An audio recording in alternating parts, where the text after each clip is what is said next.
Charley's First Night by Amy Hest and Helen Oxenbury.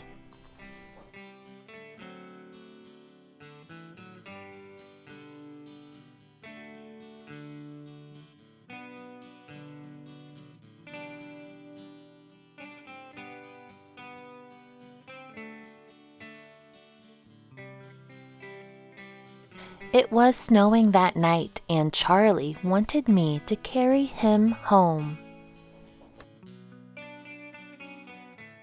So I carried him all the way home. I carried him in my old baby blanket, which was soft and midnight blue, and we were new together.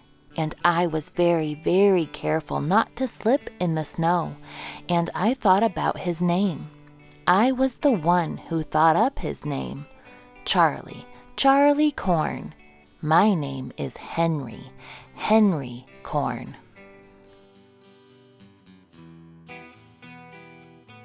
This is home. That's what I told Charley when we got home, and I showed him all the rooms, including my room. I showed him my bed and the place where my mother hides your birthday present when it's the day before your birthday. This is home, Charley. I said that a lot, so Charley would know he was home. My mother, Mrs. Corn, and my father, Mr. Corn, were pretty clear about who would be in charge of walking Charley. I would be in charge of walking Charley, they said, and I couldn't wait to walk Charley every day forever. They were pretty clear about who would be in charge of feeding Charley. I would be in charge of feeding Charley, they said, and I couldn't wait to feed Charley every day forever. They were also pretty clear about where Charley would be sleeping. Charley would be sleeping in the kitchen, they said, and I thought about Charley in the kitchen alone every night forever. Charley wants to sleep in my room, I said. Charley will be sleeping in the kitchen, they said. We fixed up a pillow bed for Charley in the kitchen, under the table where the heat comes up, and I put my old bear Bobo in the pillow bed for Charley, and I thought about how I used to sleep with Bobo every night. I put my small red clock between Charley and Bobo. Tick-tock, tick-tock, like another little heartbeat in the night. Charley curled up in a ball, and I put my face next to his, and I waited for Charley to fall asleep. And I thought about how my mother and father sometimes used to wait for me to fall asleep. And soon Charley fell asleep. He made a soft breathing sound, and his soft breathing sound made me sleepy too.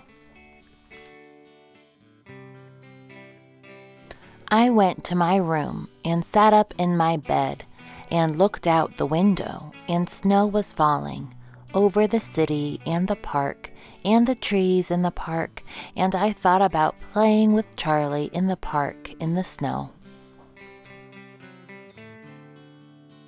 The crying started in the middle of the night, and you knew right away it was Charley. Don't cry, Charley, don't cry. I ran to the kitchen and scooped him and held him close in my strong arms, and he shivered. Slowly we walked around the house, and I showed him my room again and my bed. I showed him my mother and father sound asleep in their bed, and held Charley close in my strong arms.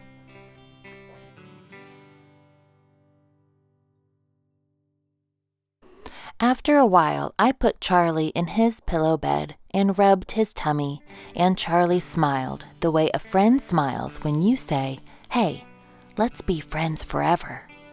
I rubbed his back in the soft place behind his ears, and he was really, really sleepy, and the moon made its own light that night in the kitchen, right near Charley. "Night, Charley," I said. "Night, Charley boy."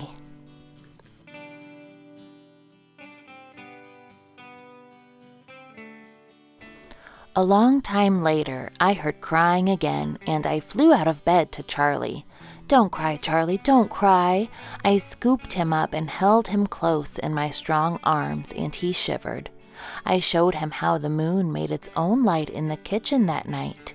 "The moon did it for you," I told Charley, and he licked my nose, and it tickled.